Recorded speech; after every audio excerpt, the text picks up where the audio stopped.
All right, Ephesians chapter 6. You got it there? Ephesians 6.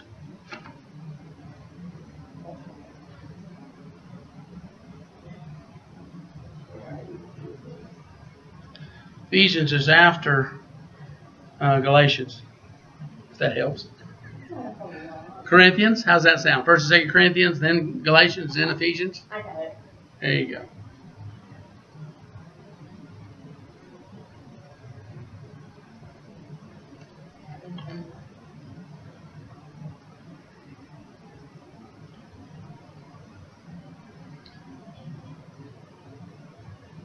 I'm going to suggest to you we're going to have three chapters in there, and I think not just Ephesians is up there. Isaiah 28 and 1 Corinthians 13. And I'm going to warn you, I'm not going to be homiletically inclined this morning. I'm not going to go back to Ephesians chapter 6. So if you're looking for that, please see me afterwards and let me ignore you then. Because I'm not going to worry about it. I don't know about Isaiah 28 verses, actually it's going to be more than 9 and 10, but we're going to read 9 and 10. And then 1 Corinthians 13:10. The first Corinthians. 13:10. What? 10? 13 verse 10. Isaiah is going to be the second one, though. Just warning you. I'll get you there. I'll give you time to get there later. Yes. I will.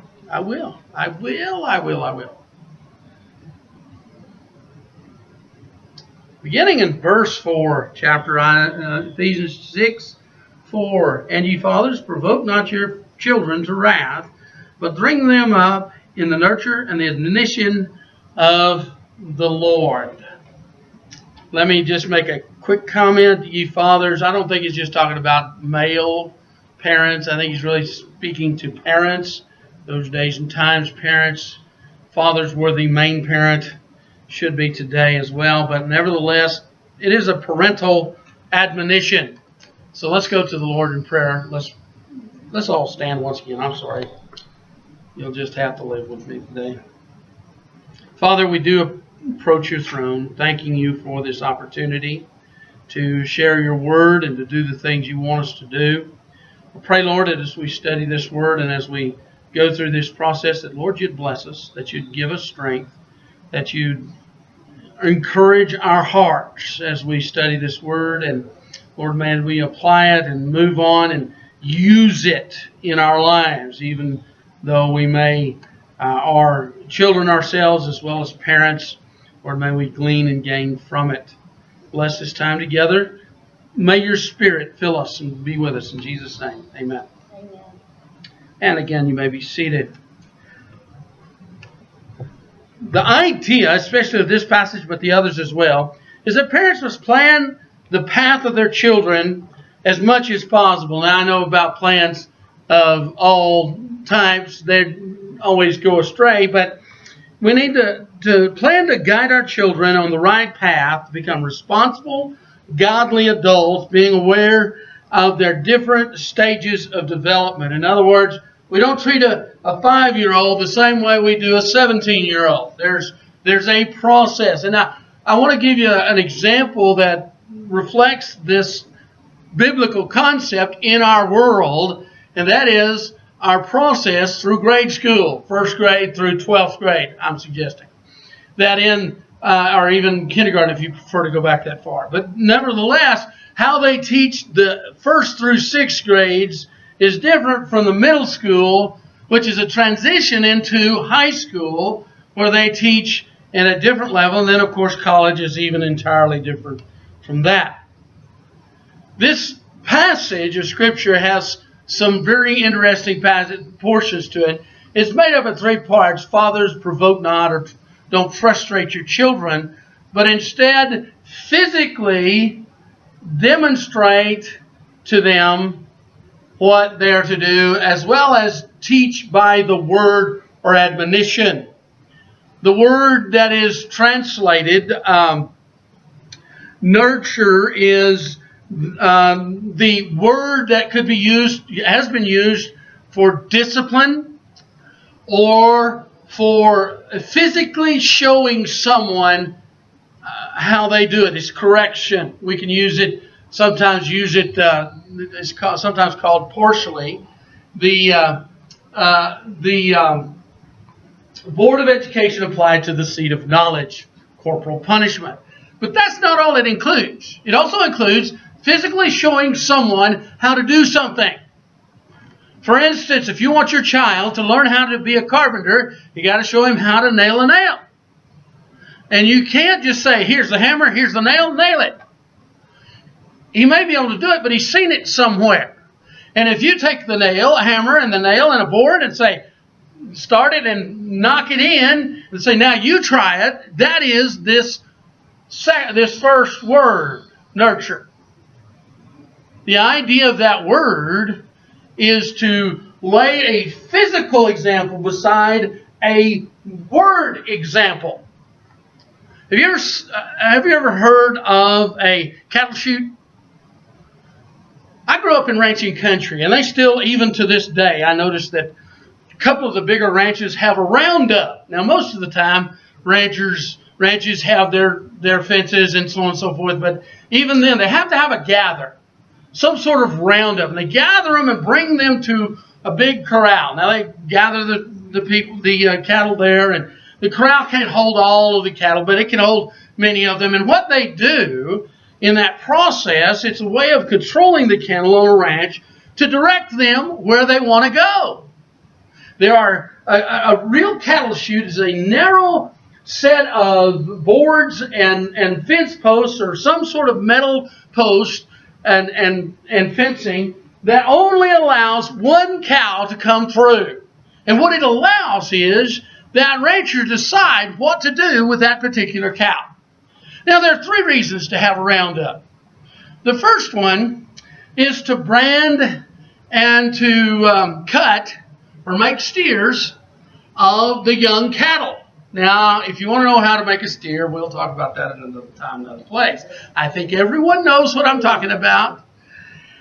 But they take the young calves born since the spring, round them up, and this is where you get a rodeo skill coming in. Actually, the rodeo is a derivative of the ranching. And that's where you rope them, tie them by three legs. And what you do when you tie them by three legs, you got to have it to hold so that they can stick a red hot iron on their side that depicts the ranch's brand. And then if it's a male calf, it no longer is a male by the end of the day. They cut it and throw some powder on it, and it goes bawling to mama, and mama lets it nurse or whatever. The second reason for a roundup is to take a look at the cattle that they have, and sometimes cattle just get old.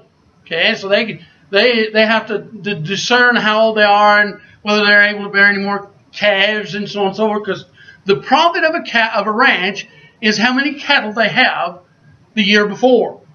So this mama cow, if she's too old, she gets to be sold, and one of the younger heifers gets to stay, or they buy another one or something. They all actually have to buy some to rotate blood and so on and so forth. And another portion of this, not only to cull, but to discern if there's any diseases that need to be dealt with. And so they doctor those diseases. The third reason is the main reason of the roundup, is to take all of the yearling calves and put them in a separate place and run them through the chute. Now, they run all the cattle through the chute. That's basically what they do. They have a fenced area to hold the big, large lot. They have a corralled area that holds their groups. So they put the group of mama calves that have been cows and calves. They call them calf units. The ones that have been branded and cut, they put them in there. They run them through the chute. They just go out in the pasture. They go back to life. You do that with a main bull, and you sell them every once in a while, so on and so forth. The second group, they put the sick cows or the old cows in one group, and if they're going to just sell the old cows, they put them in with the calves. And the sick cows, they run through the chute, they stop the cow, and take care of whatever need there is. They'll give them a shot, and so on and so forth. They can provide safety for the rancher, and so on and so forth. And what it does is they shove those cows in that chute. They have a gate here and a gate in front, and they stop it. It's just big enough for a cow. And they deal with them. And if they think that they're going to be okay, they send them off to the pasture. If they think they're not, they'll send them back, and they'll sell them. They'll sell them. And finally, you got the calves that are there. And they're milling in the pasture that has the corral. They're put into the corral. They're sent into a different chute. It's called a loading chute. It's got an angle up. And the loading chute allows a big old truck to back up, and they run into there. And when they get into that chute, they can't do anything. Cowboys push them into the truck, and the cow in back pushes the cow in front, so on and so forth. They push them into the cow and everything, and it gives the ranchers the ability to control the direction of the cows. Now, these two words, nurture and admonition, one is physically showing them what's right and correcting what's wrong.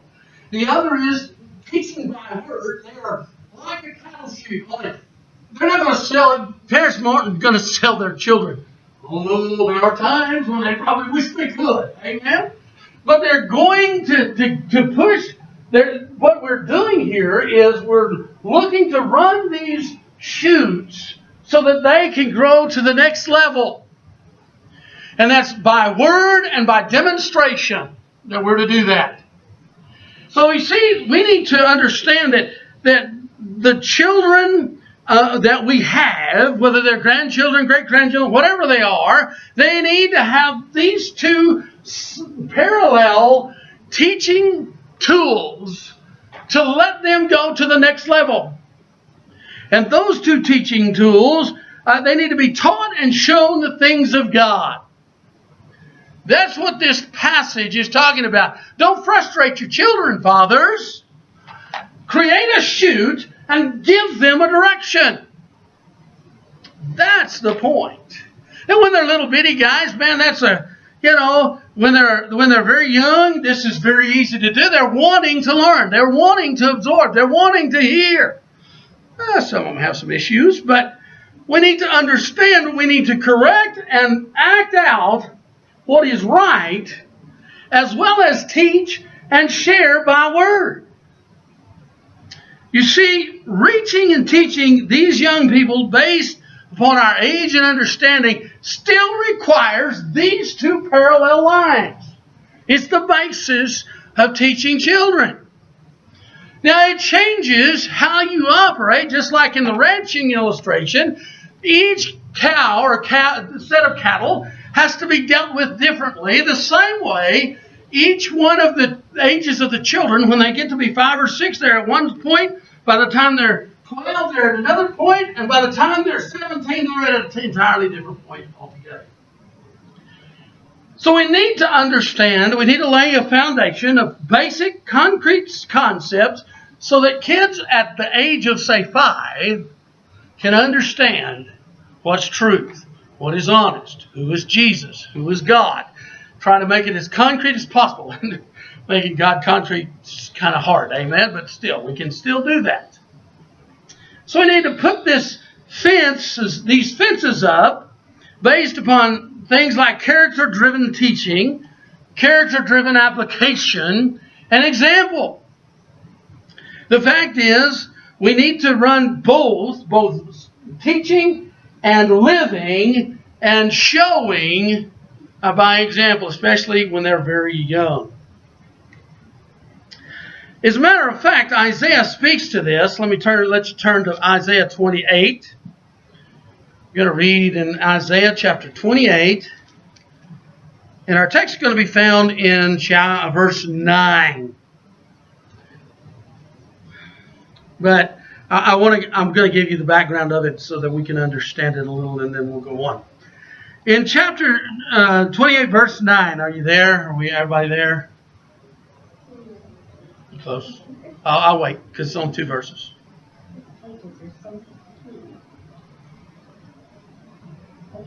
Okay. Verse 9 says, "Whom shall he teach knowledge? And whom shall he make to understand doctrine? Them that are weaned from the milk and drawn from the breast. For precept must be upon precept, precept upon precept, line upon line, line upon line, here a little and there a little." Verse 11 talks about something else I'm going to pause there and kind of give you the background, but I want you to understand where he's going and what he's talking about. Isaiah is dealing with this group of folks who are selfish and immature priests. Let me just give you an example. In verse 6 of this same passage, for a spirit of judgment came in him that sitteth in judgment, restraint to them that turn the battle to the gate. But they also have erred through wine, through strong drink are out of the way. The priest and the prophet have erred through strong drink. They are swallowed up of wine. They are out of the way through strong drink. They err in vision. They stumble in judgment. For all tables are full of vomit and filthiness, so there is no place clean. Essentially, Isaiah is saying, where are we going to go from here? In verse 9. He's talking about a corrupt group of priests at his time. Now, Isaiah, during his time frame, he went through 4 kings, most of which were generally good. And Hezekiah is probably the most well-known of them. But he's dealing here with these group of corrupt priests. And he said, whom shall he teach knowledge? And that's a question that the priests were mocking Isaiah with. And what he said was, we're going to start when they're younger. That's where he goes to those who are, and I know this is them saying, are you going to start with a little baby that's nursing? And what he's saying is, no, we're going to get them past that just a little bit, but we're going to teach them from early on, line upon line, precept upon precept, here a little, there a little. The principle is the same. See, the fact of the matter is we need these 2 rails, but we can't just dump the load. A 5-year-old's not going to understand the theory about Jesus being both God and man. I don't understand it. Not in its entirety.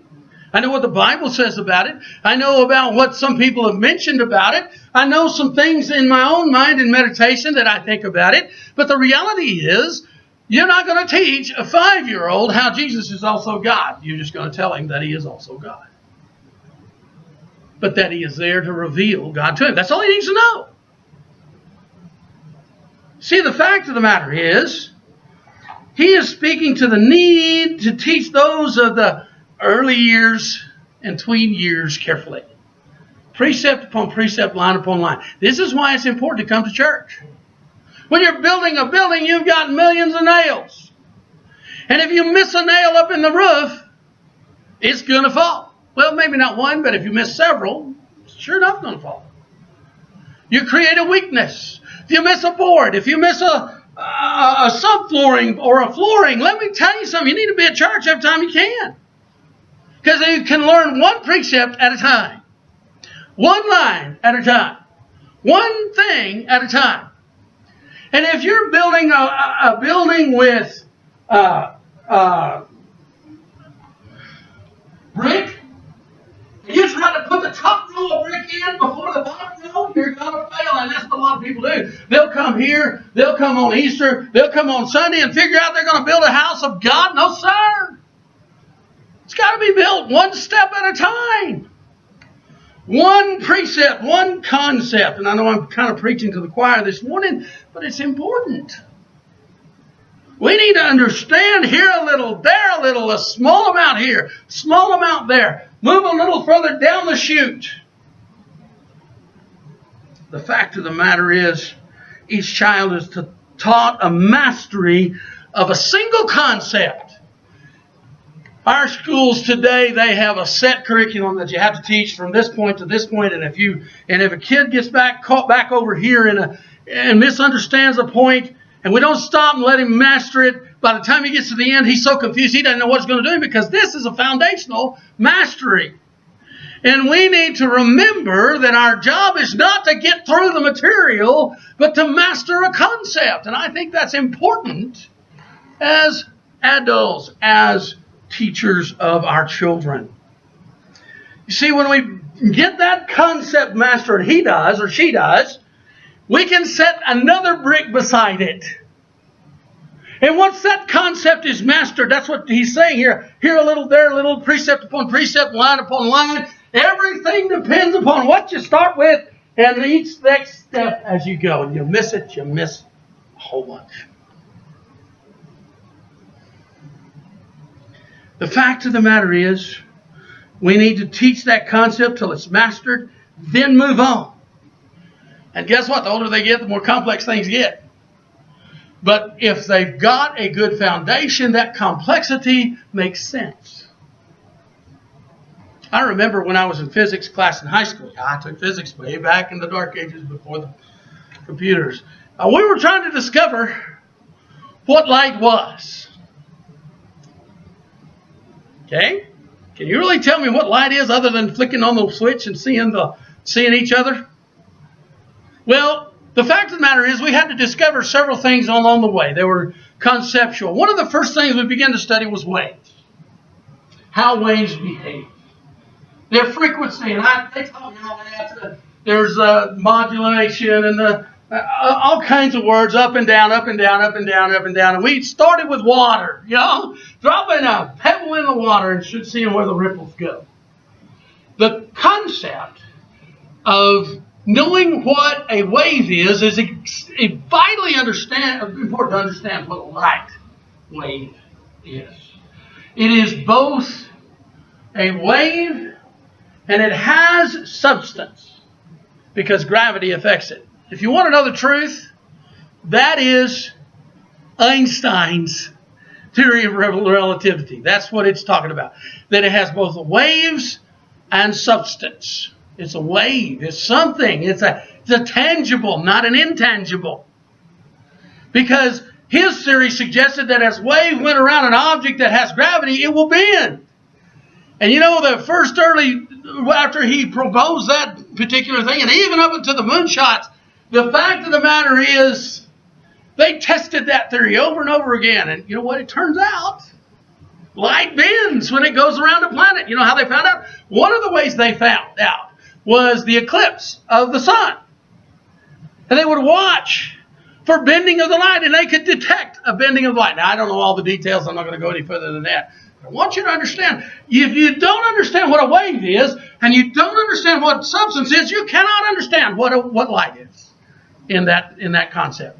The same way, when we teach children, they need to learn the little things solidly. They got to get a grip on it. And you know what? Sometimes it takes some time. Some of them get it quickly. Most of them, as a matter of fact.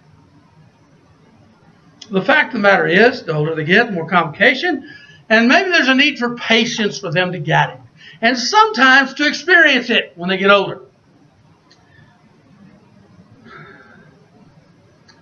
I want you to do this for homework. I want you to put down reading Proverbs 23. And I really encourage you to read this.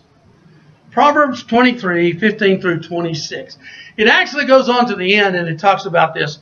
But we're talking about that as you lay these precepts and concepts and talk about it and correct it, one of the things about correcting is we need to relay to our children there are consequences to everything they do. If they do it right, there's a good consequence. If they do it wrong, there's a bad consequence. There's always a consequence for everything that we do or frankly don't do. Sowing and reaping is the same concept. We have to understand that when we teach our children this way, what happens later is a consequence of what we do now. Now, I don't you understand, I want a perfect parent, but this is exactly where Solomon is coming and I tried to make consequences for bad behavior. We think of that automatically, but we need to remember there's consequences for good behavior too. And Solomon strikes a perfect balance in Proverbs 23, beginning in verse 15. He is speaking to his son, perhaps all of them, but he says, my son. And let's just broaden it out to all children. Okay? Encouraging them to pursue wisdom and righteousness. And one of the benefits or the consequences of pursuing righteousness and wisdom is a father's joy. Not only that, simpler life, a better life. He warns against envying sinful people. And let me tell you something, I've even had a taste of that. Have you ever looked back and thought, man, as a Christian, I know I shouldn't be thinking or doing this, but I envy them because of what they're doing. Listen, that's not the way it works. Look, you get involved in that, you start getting going, and we'll talk about that. I'm going to stop right there because we will talk about that. Well, let's just listen. He wants to warn against envying sinful people, fearing the Lord instead, because guess what happens to those people? He gives the consequences for following such people, which includes poverty, laziness, deception. That's self-deception. They think they're doing great and they're really not doing well at all. And this can go, and he talks about alcohol in this particular case. And we could throw drugs in there. We can do all kinds of things. The consequences of these things are terrible. And listen, he says, instead he wants his sons and daughters to listen to his teaching as a young person. Ask him to give his father his heart, to pour wisdom and righteousness into at the right time, as we talked about earlier. At the end of this message or passage, he warns of the resulting sinful use of wine, gluttony, and prostitution, warning of the bite of the serpent, that is about wine. And let me say, it applies to all drugs. Now, I'm not suggesting to you, he's talking about being drunken with wine. Medicinal use or an occasional use probably doesn't meet this criteria, but let me tell you something, it can fall easily into that if you're not careful. The possibility of being robbed or beaten. As a matter of fact, he gives a story about how that he goes in, drinks wine, and he wakes up, he's injured, and he doesn't know how he got there, and he doesn't know who's robbed him. And the question mark is, did somebody actually rob him, or did he just spend it on wine and forget that he done so? I think both apply. I think either is the case, and I think that's why Solomon leaves it that way, in order for us to understand the application is broader than just one application or consequence. When we teach our children, we need to warn them of the bad things and encourage them in the good, and Solomon gets a perfect balance in this passage. The fact of the matter is, we need to give them the ability to go in the right direction. We need to give them, instructing them one step at a time. And then we need to understand it's a process. And this is found, and all of it's talking about that. And I can't get it apart. Sorry, guys. But in my last passage, which is, they're sticking. I guess it's moisture. It's really moist. I'm sorry, guys.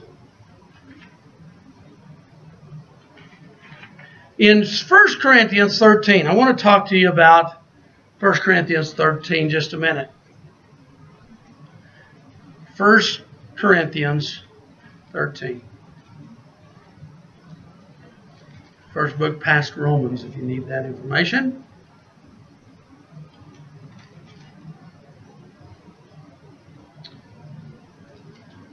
Chapter 13 is called the heart of the Bible, or the love chapter of the New Testament, at the very least. And he is going through in the first few chapters about love being central to everything. That if you can speak with all the tongues of men and angels, you have nothing if you don't love people. Period. You got to understand, love's the basis, okay? And love is mature, and he goes through the process, and he says, he talks about the gift of prophecy, all knowledge, all mysteries, have all faith. If I don't have love, I missed the boat. We need to love people. Not love what they do, but love people. We still need to love them in spite of their sin. He talks about charity, giving away of all of his goods, but without love it doesn't matter. All of those things. Then he goes into verses 4 through 8 or so. He talks about the security of charity or agape love. And he talks about how it acts It suffers long. Verse 5, it does not act unseemingly, rejoices not in iniquity, which is in deliberate lawlessness, but rejoices in the truth. It bears all things, believes all things, hopes all things, endures all things. And then in verse 9, it says, when we know in part, we prophesy in part. And then he talks about in verse 10, when that which is perfect is come, then that which is part shall be done away. That's another passage. I want to exegete this passage at another time. I want you to understand that point. But in verse 11, it gives an example of the process. He says, when I was a child, I spake as a child. I understood as a child. And I thought as a child. So in other words, you've got to think, act, and look like a child at his level. That's what he's saying. And the final portion of this, and it's an example about verse 10, I know that, but he says, but when I became a man, I put away childish things. And he goes on to verse 12, he says, right now I don't see everything that I need to. I see things in a glass darkly, but then face to face. He's talking about verse 10 and what that's referring to, and I don't want to get into that right now. But I want you to see that he's saying, look, there's a time when I can't see everything, but when I get older, I saw everything, and that's including what's going on in verse 10. I want to, again, do that. So he's using his own life as an example about this portion. And I want to take that example and apply it. I know that it applies particularly to verse 10, but it's a very good short statement of the process that we go through to raise children. See, Paul uses his own transition to describe growth and need for instruction as children grow older. Growing older tends to change the perspective of children as they mature. A 5-year-old does not understand what a 10-year-old does, and a 10-year-old cannot understand what a 15-year-old does, and a 15-year-old does not understand what a 20-year-old does. And that's really what he's saying there. Is that when I was a kid, I thought, acted, and did things like a kid. But when I got a little older, I went past those things. My grandkids are growing up. They've got all kinds of toys that are boxed up because guess what? They no longer play with them. And they're only 3 and 4 years old. And guess what? The older they get, the more stuff you're going to pack somewhere. You're going to put dust on it. You're going to put it away. We need to understand that growing older as a child begins to change the perspective of children as they mature. What was important at one time is no longer important at another.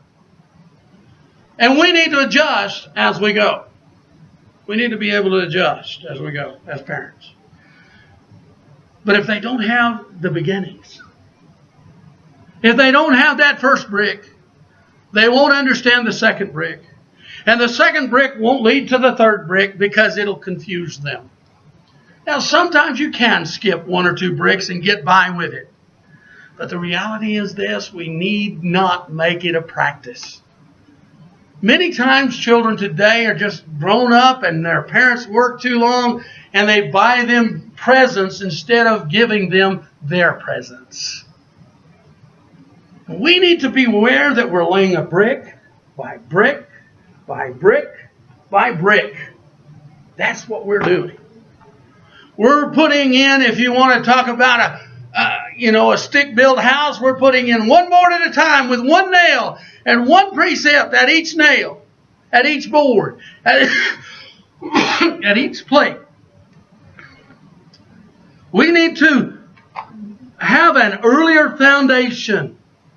And when you put a foundation in, you stand on it, you forget about it. You don't see it.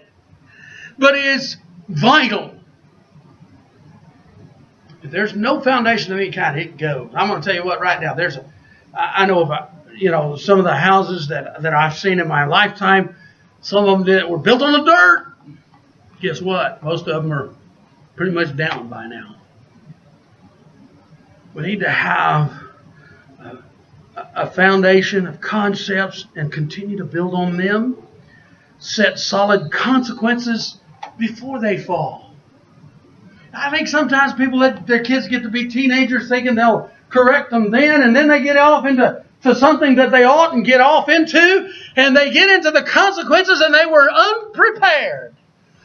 But let me tell you something. If you prepare your child for the consequences of sin as well as the consequences of the blessings of laying the good foundation, I assure you they'll be less inclined to go. I'm not saying, now notice I said less inclined, not totally uninclined. They'll go out there, they'll see the consequences, and they'll see Dad's right. They'll see Mom was correct. They'll back off. And if they don't back off, it's because they choose to be stubborn in and of themselves. And if you haven't laid that concept, you need to start with that one. Amen. The fact of the matter is, we need to have these consequences before they fall. And guess what we'll avoid? We'll avoid drama and emotion and conflict and problems. If we'll set them and tell them the consequences, and when they come along, and listen, when they do that, I told the boys, and you could ask Seth, never had to help him. Really only had to help one. But if they ever call me in the middle of the night, having been out and were unable to drive, do not drive. The consequences are too dire. And that I would promise to avoid any consequences on my part till the next day. I would say nothing to them at that time. Did I not say that? Did I not say that? You did. You know better than that. You did not even back me up. Why don't you back me up? Because I did. Here's the thing. When they do fall, administer consequences consistently and without undue emotion. That's discipline. You don't get mad at them and throw a fit and stomp a hole. I mean, you can get mad at them, but you need to be under control when you do things. And create consequences so that they know sin has those consequences, even when they're old. One thing that you need to keep in mind is that while parents don't want to see their children in hurt and pain, everybody wants to protect their children, and that's good.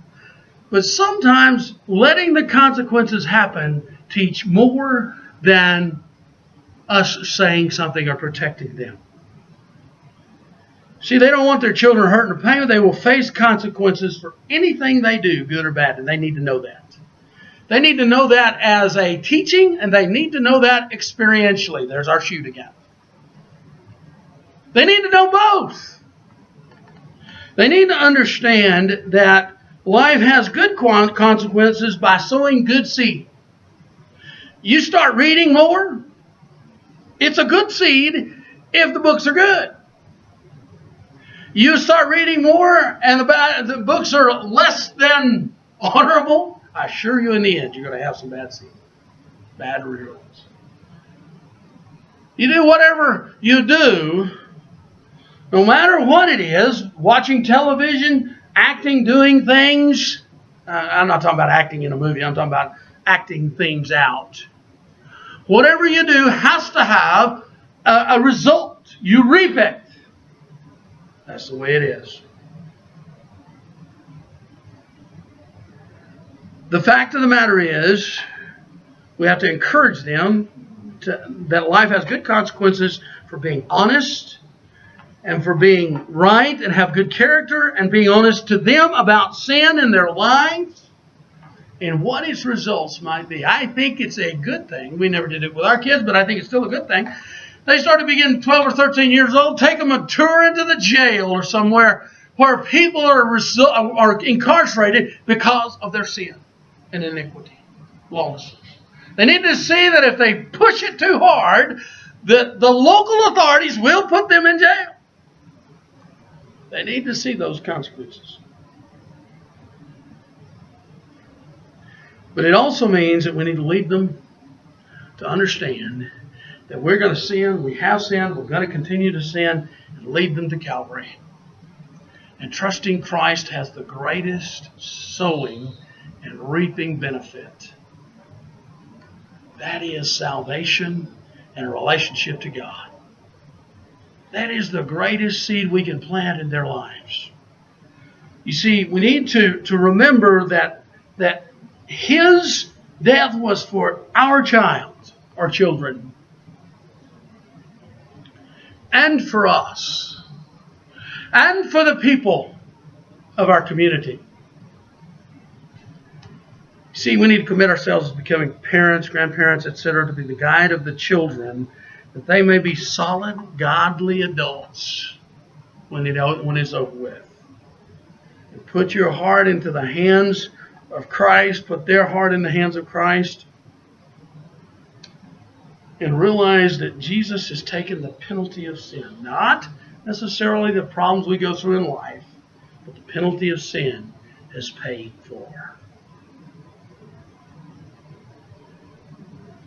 See, once we are in the hands, His shed blood has paid for the penalty. Doesn't mean we won't have problems, but it means we will have recourse when we have those problems.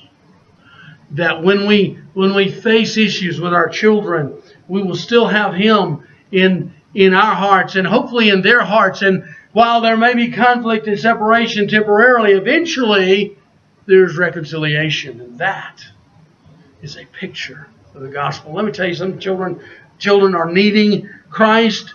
They are needing Christ's godly parents. They are needing these concepts taught one by one. We need this from Jesus. We need it. They need it.